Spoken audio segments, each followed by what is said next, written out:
Hey, Spark Camp counselors. This is Bradley.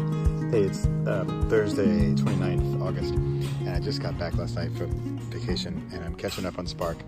And I'm so glad you're here, and I'm so glad you're hoping to do September with me. And I kind of want to.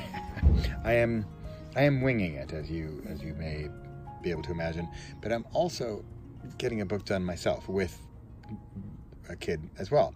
So I'm trying to walk the talk and do it at the same time, and thus get ideas to help you do this. So I'm working on a checklist. I'm going to have it to you tomorrow to sort of get started. Like, where do I start? What do I do? But I just wanted to share this one little thing, because a lot of this is the kind of thing that just tells me this is something I need to do. So here I'm working with Liam, and Liam's my 15-year-old son, and he has about as much interest in doing this as I do in, I don't know, accounting.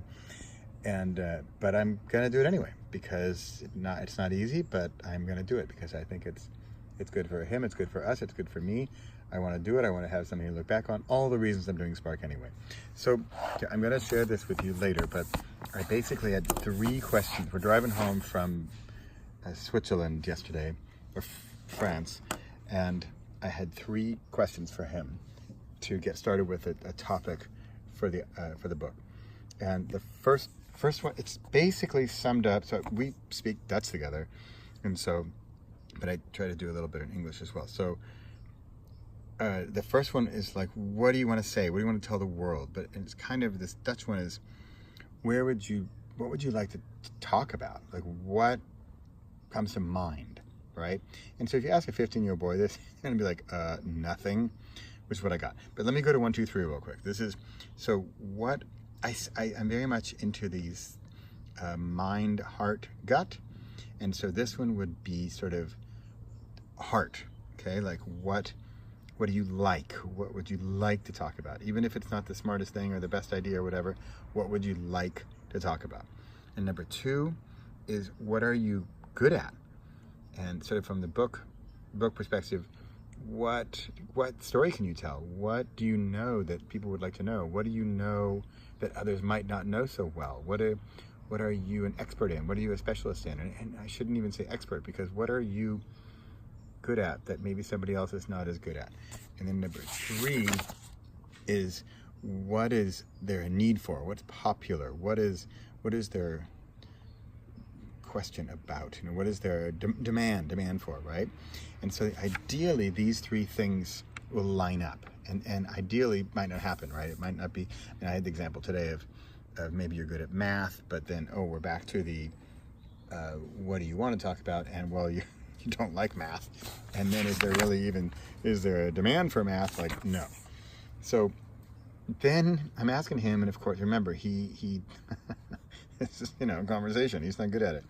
So his girlfriend was over today, and we just got back from vacation, so we're sitting down having some dinner, and I ask her. It's so awkward, like, hey, what's that boyfriend of yours? Like, what is he good at? What does he like to do? And so I'm just trying to make it a conversation. I'm trying not to make an interview. I'm trying to just make it chatter. Hey, how's it going? Hey, look, I'm writing a book together with my son. Isn't that neat? Cute? Ha ha ha. And my son is meanwhile like, oh my, how are you even talking about this? But I got to tell you, he didn't push me away. I mean, psychologically, he was okay with it. And I think, honestly, he likes the attention, right? So there I am asking his girlfriend, what is he good at? And she got into shoes and what's the word? Mode, like fashion and brand names of shoes and stuff. And he really knows that kind of stuff. And then he got into it a little bit too. And then the more he talked about it, the more he was sort of opening up. So one tip here is also, don't corner them. Don't get them on their own and make it this one-on-one scary interview, FBI light in their face or anything. And I just brought it up at, having a casual snack before his girlfriend went off to her field hockey practice. And, but here's my zinger of an ending here for you. And I know I'm putting a lot in this quick thing here, but here's one example. So that then I was talking with my wife about it, and she said this one, number 7, how to be a good friend. And she said, Liam knows how to be a good friend. And first I'm like teary-eyed. I'm like, really? Well, that's so nice. But think about it. This is the kind of stuff I'm digging at. I'm not even in day one here, right? I mean, I just popped this thing on Liam like 2 days ago that we're even going to write this thing together, and because I know he doesn't want to do it. So I know he's dreading it, and I'm already bribing him left and right with why we should do this. But think about it. Look at this. We're already getting different people's perspectives into what he's good at. And then think about it. What he's good at, he might not even realize. And so we're getting a different person's perspective on what he's good at, and that might help remind him that he's good at it. Okay? There is my pre-day zero, I'm not even started yet, goofing around thing for Spark. And this is, for me, this is the kind of stuff that happens when we do projects like this. When we start something that puts us a little bit into an uncomfortable zone, we're going to get into the uncomfortable world of sitting with the girlfriend at the dinner table and asking, she's so shy, and asking a question, what's Liam good at?